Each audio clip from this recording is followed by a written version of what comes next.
Episode की शुरुआत में हम देखते हैं बारिश हो रही होती है। एक लड़की को हम देखते हैं जो छाता लेके बारिश में खेल रही होती है। वो बार बार सीढ़ियों के ऊपर जाती है और वहां से नीचे छलांग लगा देती है। इसके बाद हम एक पुलिस वाले को देखते हैं जो इसी लड़की को खेलता हुआ देखता है। तभी यहाँ पे एक और पुलिस वाला अपनी ड्यूटी छोड़ के जाता है और ये पुलिस वाला अपनी ड्यूटी पे लग जाता है। इसके बाद हम जर्मनी के गाइसेन पुलिस स्टेशन को देखते हैं जहाँ पे इंस्पेक्टर लुंगे बोलते हैं तुमने शुरुआत की फ्रेंच फॉरेन लीजन से, उसके बाद तुमने 1979 में निकारागुआ के लिए फाइट किया और 1981 से लेकर 1984 तक तुम अफगान रिवोल्यूशन के साथ फाइट करते रहे और 1987 के मोसाड सीक्रेट ऑपरेशन में भी तुम शामिल थे। तुम्हारा रिकॉर्ड तो बहुत अच्छा है ह्यूगो बर्नहार्ट। लेकिन ह्यूगो बर्नहार्ट यहाँ पे बैठे होते हैं, कुछ बोलते नहीं है। आगे इंस्पेक्टर लुंगे बोलते हैं तुम्हारी तरह एक मर्सनरी एक सेमिनार कर रहा है, यानी कि तुम्हारे पास जरूर कुछ अच्छे स्टूडेंट होंगे। ये एक बेहतरीन आइडिया होगा अगर मैं अपने कुछ लोगों को तुम्हारे पास भेजूं तुम्हारे लेक्चर के लिए, तुम उन्हें बहुत कुछ सिखा पाओगे। इसके बाद साइड वाला पुलिस वाला बोलता है ये बहुत बढ़िया रहेगा। आगे इंस्पेक्टर लुंगे बोलते हैं क्या यह बंदा एक अच्छा स्टूडेंट था?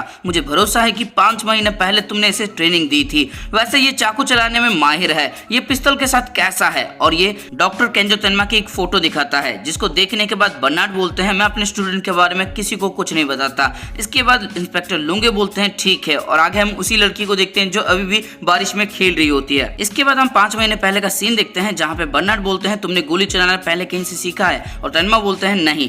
इसके बाद बर्नार्ड बोलते हैं तो क्या तुमने खुद सीखा है? और तेनमा बोलते हैं नहीं, मैंने कभी गोली नहीं चलाई। इसके बाद बर्नार्ड बोलते हैं क्या एक बार भी नहीं? और तेनमा बोलते हैं मैं मानता हूं कि मैं नामुमकिन सी चीज बोल रहा हूं लेकिन मेरे पास कोई और चारा नहीं है, आपसे मदद लेने के सिवाय मेरे पास कोई रास्ता नहीं है। इसके बाद बर्नार्ड बोलते हैं वैसे भी यहाँ पे जो कोई भी आता है पहले उसे कहा जाता है कि उसने जो कुछ भी सीखा है गन के बारे में वो सब भूल जाए, लेकिन पहली बार मेरे पास कोई ऐसा आया है जिसने कभी गन नहीं चलाई। इसके बाद बर्नार्ड तेनमा को एक स्किपिंग रोप देते हैं और बोलते हैं चाहे किसी के पास कितना ही एक्सपीरियंस क्यों ना हो लेकिन सबकी शुरुआत यहीं से होती है, उस बच्चे की तरह। इसके बाद डॉक्टर तेनमा उस बच्चे की तरफ देखने लगते हैं जो स्किपिंग कर रही होती है। तभी बर्नार्ड बोलते हैं देख क्या रहे हो, शुरू हो जाओ। इसके बाद डॉक्टर तेनमा यस सर बोलते हैं और आगे जाके स्किपिंग शुरू कर देते हैं, लेकिन वो बहुत धीरे से स्किपिंग कर रहे होते हैं। इसलिए बर्नार्ड बोलते हैं कि तेजी से करो और तेजी से, लेकिन अभी तक कुछ भी फर्क नहीं पड़ रहा होता। डॉक्टर तेनमा अभी भी धीरे धीरे कर रहे होते हैं और बर्नार्ड चिल्ला के बोलते हैं कि और तेज करो। इसके बाद तेनमा स्किपिंग रोप को कूद देते हैं और तभी बर्नार्ड बोलते हैं कि अपने बैलेंस बनाओ। और इसके बाद डॉक्टर तेनमा उस लड़की की तरफ देखने लगते हैं और फिर से शुरू हो जाते हैं स्किपिंग करना। इसके बाद हम देखते हैं शाम हो चुकी होती है। डॉक्टर तेनमा उसी जगह पे सो चुके होते हैं, यानी कि लेट रहे होते हैं क्योंकि वो बहुत ज्यादा थक चुके होते हैं और ये छोटी लड़की डॉक्टर तेनमा के सामने बैठी होती है। इसके बाद डॉक्टर तेनमा बोलते हैं मैं तुम्हारी तरह अच्छी तरह से कर नहीं पाता, लेकिन ये लड़की कुछ भी नहीं बोलती। आगे डॉक्टर तेनमा बोलते हैं क्या तुम हमेशा इसी तरह से सबको देखती रहती हो अपनी ट्रेनिंग के लिए? लेकिन ये लड़की फिर से कुछ भी नहीं बोलती और डॉक्टर तेनमा बोलते हैं ठीक है कोई बात नहीं, मुझे इस तरह से मत घूरो, मैं जरूर करूंगा, मुझे ये करना ही होगा। इसके बाद ये एक पक्षी को आसमान में उड़ता हुआ देखते हैं जो नीचे आ जाती है। इसके बाद डॉक्टर तेनमा बोलते हैं ये एक ब्राम्बलिंग है, शायद ये अपने बच्चों के लिए खाना ढूंढ रही है। इसके बाद ये पक्षी भी एक कीड़ा पकड़ती है और यहाँ से चली जाती है। ये लड़की उस पक्षी को जाता हुआ देखती है लेकिन कोई भी रेस्पॉन्स नहीं देती, इसके चेहरे में बिल्कुल भी स्माइल नहीं होती। आगे डॉक्टर तेनमा फिर से स्किपिंग शुरू कर देते हैं। इसके बाद हम देखते हैं बर्नार्ड खाना पका रहे होते हैं और काफी स्वादिष्ट खाना पकाते हैं। इसके बाद सब लोग मिलकर खाना खा रहे होते हैं जहाँ पे ये लड़की भी खाना खा रही होती है, लेकिन अभी भी इसके चेहरे में स्माइल नहीं होती, कोई भी खुशी नहीं होती। डॉक्टर तेनमा अपना खाना नहीं खा रहे होते। तभी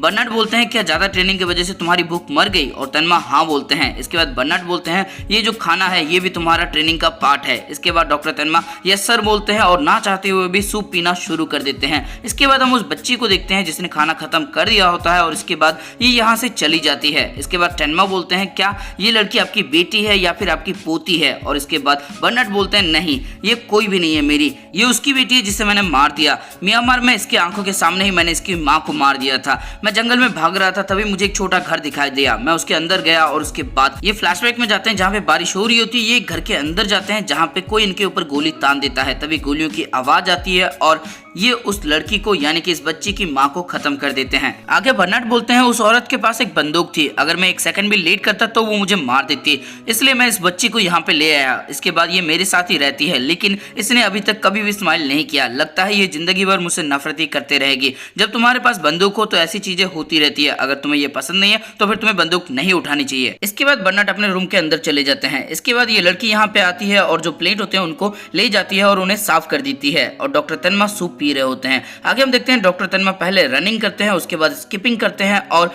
हम बर्नार्ड को देखते हैं जो खाना पका रहे होते हैं। इसके बाद यहाँ पे डॉक्टर तेनमा पहुंच जाते हैं जो थके हुए होते हैं और खाना शुरू करते हैं और इस बार डॉक्टर तेनमा जम के बैठे खाते हैं। लेकिन हम देखते हैं ये लड़की बिना एक्सप्रेशन के साथ बड़े ही आराम से खाना खा रही होती है। आगे हम देखते हैं डॉक्टर तन्मा एक डंबल के साथ अपनी मसल्स बना रहे होते हैं और उसके बाद वो फिर से रनिंग करते हैं। इसके बाद तन्मा को एक खुशबू आती है और ये बोलते हैं ये क्या है, ये तो फूलों की बहुत बेहतरीन खुशबू है। लेकिन तभी ये गड्ढे के अंदर गिर जाते हैं। इसके बाद ये लड़की तेजी से इनकी तरफ बढ़ती है और अपना हाथ देती है इनको मदद के लिए। इसके बाद डॉक्टर तन्मा इसका हाथ पकड़ के खड़े हो जाते हैं और बोलते हैं तुम्हारी मदद के लिए शुक्रिया। इसके बाद ये फिर से स्किपिंग करते हैं जहाँ पे बर्नार्ड पहुंच जाते हैं और बोलते हैं कि बस करो, आज के लिए बहुत हुआ। इसके बाद तन्मा बोलते हैं अब मुझे क्या करना है और बर्नार्ड बोलते हैं अभी रनिंग का वक्त हो चुका है और जैसे ही तुम्हारी रनिंग खत्म हो जाएगी वैसे ही लो ग्राउंड में आके मुझसे मिलो। इसके बाद तन्मा बोलते हैं कि लो ग्राउंड में क्या है और ये बोलते हैं लो ग्राउंड में फायरिंग रेंज है। इसके बाद तन्मा शूटिंग रेंज पहुंच जाते हैं जहाँ पे बर्नार्ड बोलते हैं याद रखना 2 बार तुम्हें ट्रिगर को 2 बार दबाना है। अगर तुम ऐसा कर लेते हो तो फिर तुम्हारे दुश्मन का मरने का चांस बढ़ जाएगा और अगर तुम नहीं कर पाते हो तो फिर तुम मारे जाओगे। इसके बाद डॉक्टर तन्मा बंदूक पकड़ लेते हैं, निशाना लगाते हैं, लेकिन इनका निशाना बहुत ज्यादा हिल रहा होता है क्योंकि इनके हाथ कांप रहे होते हैं। इसके बाद ये ट्रिगर के ऊपर बड़ी ही मुश्किल से उंगली लेते हैं और एक बार गोली मारते हैं और उसकी कुछ देर बाद दूसरा गोली भी मार देते हैं। इसके बाद हम देखते हैं तन्मा कुछ सब्जियां लाते हैं और खुद खाना पकाते हैं। ये एक जापानीज डिश बनाते हैं जो एक स्टूई जैसा होता है। इसके बाद बर्नार्ड बोलते हैं ये सब क्या है और तन्मा बोलते हैं आप हमेशा मेरे लिए खाना बनाते हैं, मैंने सोचा कि मैं आज आपके लिए कुछ जापानीज बना दूं। ये निकुजाका है, उम्मीद है कि आपको ये पसंद आएगा और जो आपने हाथ में पकड़ा है वो चॉपस्टिक है, इसे लकड़ी से बनाया जाता है, मुझे लगा इससे जापानीज खाने का स्वाद दुगना हो जाएगा। इसके बाद हम देखते हैं ये छोटी लड़की चॉपस्टिक का अच्छी तरह से इस्तेमाल कर पा रही होती है जिसको देखने के बाद तन्मा बोलते हैं तुम तो बहुत बढ़िया कर रही हो। इसके बाद डॉक्टर तन्मा हंसने लगते हैं और उस लड़की को इशारा करके बर्नार्ड की तरफ देखने के लिए बोलते हैं। इसके बाद हम बर्नार्ड को देखते हैं जो चॉपस्टिक का इस्तेमाल नहीं कर पा रहे होते, उल्टा वो खाना अपना नीचे गिरा रहे होते हैं जिसको देखने के बाद डॉक्टर तन्मा हंसने लगते हैं। तभी बर्नार्ड इनको घूर के देखने लगते हैं और तन्मा चुप हो जाते हैं, लेकिन ये लड़की बिल्कुल भी रेस्पॉन्स नहीं देती। आगे हम देखते हैं डॉक्टर तन्मा को गन निकाल के एम लगाना सिखाया जा रहा होता है जहाँ पे डॉक्टर तन्मा का गन पहले अंदर होता है, लेकिन जैसे ये एम लगाने के लिए बोलते हैं वैसे ये तुरंत गन को बाहर निकाल के एम लगा रहे होते हैं जहाँ पे डॉक्टर तन्मा ठीक ठाक कर रहे होते हैं। आगे हम देखते हैं डॉक्टर तन्मा उस पिस्तौल को पूरी तरह से खोल देते हैं और उसके बाद इसको जोड़ने का काम भी वही करेंगे, यानी कि पिस्तौल को असेंबल और डिसेंबल करने का काम भी अभी वो सीख रहे हैं। इसके बाद हम देखते हैं डॉक्टर तन्मा रनिंग कर रहे होते हैं, तभी उनकी नजर पड़ती है उस छोटी लड़की के ऊपर और वो उसकी तरफ चलने लगते हैं जहाँ पे डॉक्टर तन्मा बोलते हैं क्या बात है और हम देखते हैं उस छोटी लड़की के हाथों में एक पक्षी का छोटा सा बच्चा होता है। इसके बाद डॉक्टर तन्मा बोलते हैं ये तो ब्राबलिंग का बच्चा है, शायद ये अपने घोंसले से गिर गया होगा। तभी ये लड़की यहाँ से भागने लगती है और तब डॉक्टर तन्मा बोलते हैं नहीं नहीं ऐसा मत करो, तुम्हें इसको घोंसले में छोड़ना होगा वरना ये मर जाएगा। इसके बाद ये लड़की यहाँ पे रुक जाती है। इसके बाद तन्मा बोलते हैं बिना घोंसले के इसको बड़ा करना बहुत ज्यादा मुश्किल है, शायद ये मर भी सकता है, हमें इसको इसके घोंसले में छोड़ना होगा इसकी माँ के पास। इसके बाद ये पेड़ के ऊपर चढ़ते हैं और इस छोटे से पक्षी को इसके घोंसले में छोड़ देते हैं और यहाँ पे ये लड़की थोड़ा सा मतलब बहुत ही कम सा स्माइल करती है। इसके बाद हम देखते हैं डॉक्टर तन्मा की ट्रेनिंग चल रही होती है शूटिंग वाली, जहाँ पे इनको 2 बार गोली चलाना होता है और ये 2 बार गोली चलाते हैं और इनका एम भी काफी अच्छा होता है। तब बर्नार्ड बोलते हैं कि तुम्हारे पास 3 सेकंड है, सब कुछ तुम्हें 3 सेकंड के अंदर करना होगा, 3 सेकंड में सब कुछ डिसाइड हो जाएगा, अगर तुम एक पल के लिए भी झिझके तो फिर तुम मरोगे। इसके बाद डॉक्टर तन्मा लगातार गोलियां चलाए जा रहे होते हैं और निशाना भी एकदम सही होता है, यानी कि डॉक्टर तन्मा अब धीरे धीरे प्रो बनते जा रहे हैं। इसके बाद हम रियल टाइम में आते हैं जहाँ पे लुंगे बोलते हैं जब उसका कोर्स खत्म हुआ तब उसका परफॉर्मेंस कैसा था। इसके बाद बर्नार्ड बोलते हैं कि उसका स्कोर एकदम परफेक्ट था, वो बहुत बढ़िया स्टूडेंट था, उसका कंसंट्रेशन बहुत बढ़िया था और वो फिजिकली इंप्रूव भी कर रहा था, लेकिन वो किसी को मार भी पाएगा या फिर नहीं मार पाएगा ये अलग परेशानी है, पता नहीं वो अपनी गन का इस्तेमाल करेगा या फिर नहीं करेगा। इसके बाद इंस्पेक्टर लुंगे बोलते हैं छोड़ो वो सब बातें, क्या आपको पता है कि वो कहाँ पे है, लेकिन यहाँ पे बर्नार्ड कुछ भी नहीं बोलते और इंस्पेक्टर लुंगे बोलते हैं अगर आपको पता है तो मैं सुनना चाहूंगा, प्लीज बताइए। इसके बाद बर्नार्ड एक फ्लैशबैक में जाते हैं जहाँ पे तन्मा जा चुका होता है और वो चिट्ठी छोड़ के गया होता है और ट्यूशन का फी भी छोड़ के गया होता है और उसने लिखा है कि आपका बहुत बहुत शुक्रिया इन 5 महीनों के लिए, अब खुद आपको निकुजाका बनाना पड़ेगा, आपका बहुत बहुत शुक्रिया सबके लिए। इसके बाद हम देखते हैं बर्नार्ड ने निकुजाका बनाया होता है और उस लड़की के साथ खाना खाने के लिए बैठे होते हैं जहाँ पे वो लड़की चॉपस्टिक का अच्छा इस्तेमाल कर रही होती है, लेकिन बर्नार्ड अभी भी चॉपस्टिक का इस्तेमाल नहीं कर पा रहे होते।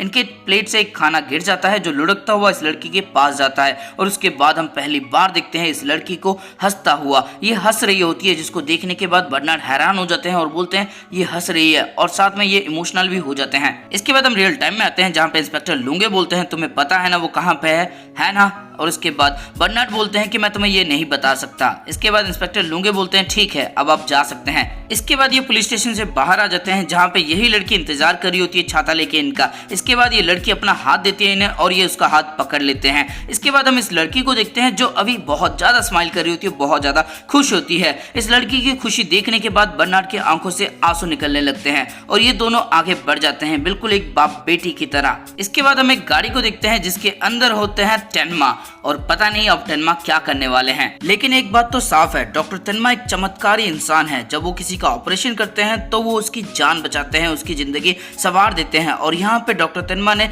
इस लड़की की और बर्नार्ड दोनों की जिंदगी संवार दी होती है। और दोस्तों इसी के साथ ये वाला एपिसोड हो जाता है खत्म। दोस्तों इस वीडियो को मैं नहीं बनाने वाला था, लेकिन बहुत ज्यादा रिक्वेस्ट आ रही थी, बहुत ज्यादा कमेंट आ रहे थे कि इसके ऊपर वीडियो बनाओ, तो मैं बना रहा हूं। अब तुम्हारा ऊपर डिपेंड करता है कि इसकी आगे की वीडियो आएगी या फिर नहीं आएगी। अगर रेस्पॉन्स अच्छा रहेगा तो मैं जरूर वीडियो बनाऊंगा। कम से कम 300 लाइक करवा दो, मैं वीडियो बना दूंगा आपके लिए। और इस वीडियो के ऊपर ज्यादा से ज्यादा कमेंट कर देना ताकि इसकी रीच बनी रहे और मुझे मोटिवेशन मिलता रहे इसकी वीडियो बनाने के लिए। और इसको अपने दोस्तों के साथ या फिर किसी एनिमे लवर के साथ शेयर कर देना और इसकी रीच को और भी ज्यादा बढ़ा देना। और अगर चैनल पर नए हो तो फिर चैनल को सब्सक्राइब करो और उसके बाद घंटा या फिर घंटी जो भी तुम्हें दिखेगा उसको जोरों से दबा देना, क्योंकि हर कोई कुछ ना कुछ बजा रहा है, तुम कम से कम घंटा या घंटी ही बजा लो।